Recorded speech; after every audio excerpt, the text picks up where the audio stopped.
So, I'm sure you guys have already heard that Need for Speed Payback is getting free roam. They did it in a weird way. They kind of announced it and said 2018, which is a bit vague. I get they kind of announced it near New Year's and stuff, but like 2018 is still like really, really vague. There's like, I mean, it's a year. So for all we know, we could be getting free roam in December of 2018. We literally don't know the release date. I thought that was the weirdest thing of them saying it's coming in 2018 just to fit in with the New Year's thing. And this was announced quite a while ago. I've heard a lot of people say it's a bit too little, a bit too late for Need for Speed, and that they're not going to be going back, or they might go back just for one play and that's it. I've heard a lot of people say there's underlying issues for the game, that, you know, even if they do add free roam, well, what about the upgrade system, and what about all the clipping issues, and what about, you know, the class system and cars getting to 399? There's so many other underlying issues. It's like free roam is like one piece of the puzzle. So I thought I'd give my take on it and what I think about Payback and what I think about free roam. I didn't make a video on this purposefully when it first came out, just because there was nothing really to say other than it's coming. But now we've given it some time to, you know, breathe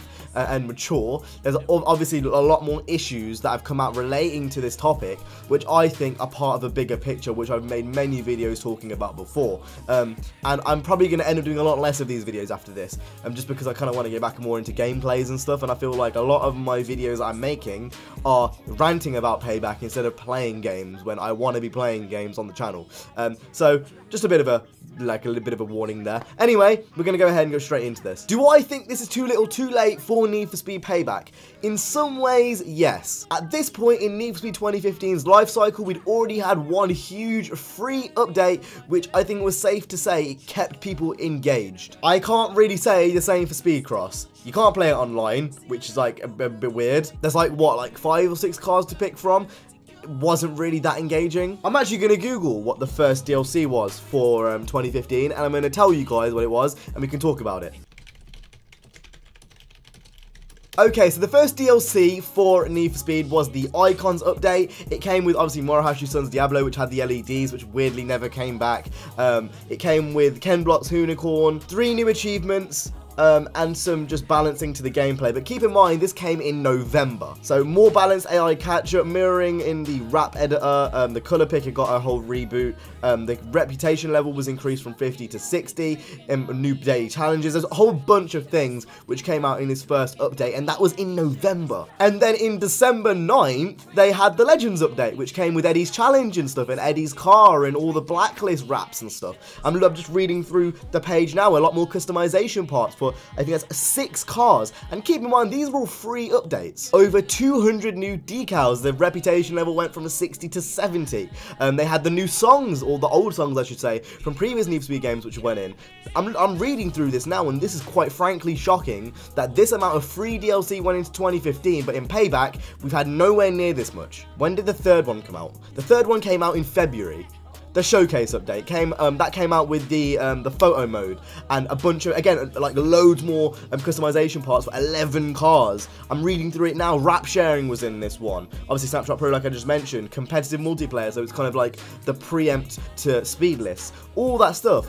Yet we are here in January, you know, mid-January, going into February with only one DLC update, which was paid and was lackluster. That's where the problem lies to me. It's if you compare the two games, 2015 had much better support, and not only did it have much better support, but the support was free. Seems like a lot of the kind of things they've been fixing in patches and stuff are just things that need to be fixed. They're not adding in features like Snapshot Pro and, you know, all that type of thing, and, you know, improving the wrap editor. This kind of just seems like they're fixing things which should have been, like, fixed in the first place. I didn't really like how they announced free roam as well. They kind of made it out to be something bigger than it is, but it should already be in the game. It's a base feature for every racing game that comes out nowadays. It's not something to be celebrated. It's something which should be in there anyway.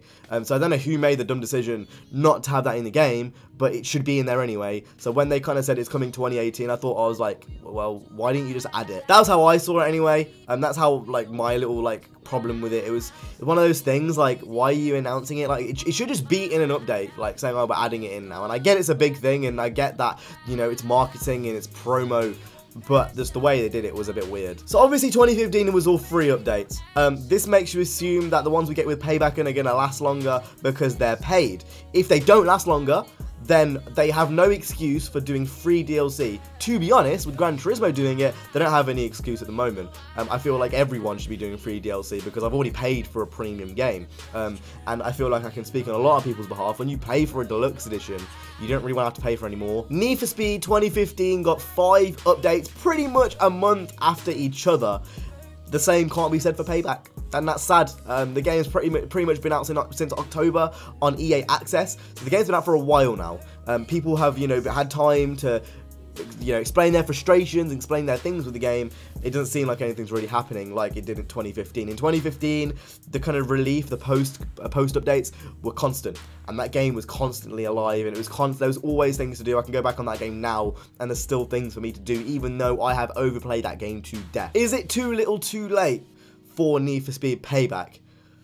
For me, possibly. Unless they do come out with something like Eddie's Challenge and they bring back the story, unless they, I don't know, do something dramatic with this free roam update, and they have free burn challenges, and they have, all types of things like a car meets and stuff.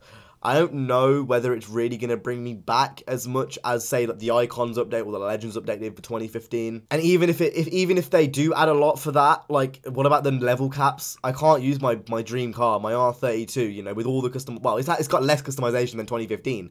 But, like, I can't even use that in this game, which makes no sense. If I end up using it, then I'm just going to lose for a Regera in, like, free roam or whatever. Like, it's just one of those things, like, they've got so many things to fix, I could cope with the physics in the last game. That was fine. I played so much of it. It was fine. I can go back to it now and I can adapt again to it. But there's just something about Payback which lacks fire. If Speed Cross was the first story update in a line of story updates which are going to go through each character's post progression after the story mode, I don't think I'm going to be playing them. I'll play them once through, maybe twice through, just because I enjoy Need for Speed, but in terms of replay value, in terms of making me coming back, unless, Tyler's one is all about, street racing and actually going in the streets of street racing, and they go above and beyond what I'm expecting, which is very, very low at the moment, I don't really think I'm going to be playing it. I beg to God, and I just beg to Earth that they just don't do that. Please, Jesus Christ, do not do a story update for each of these characters. Again, I don't know this.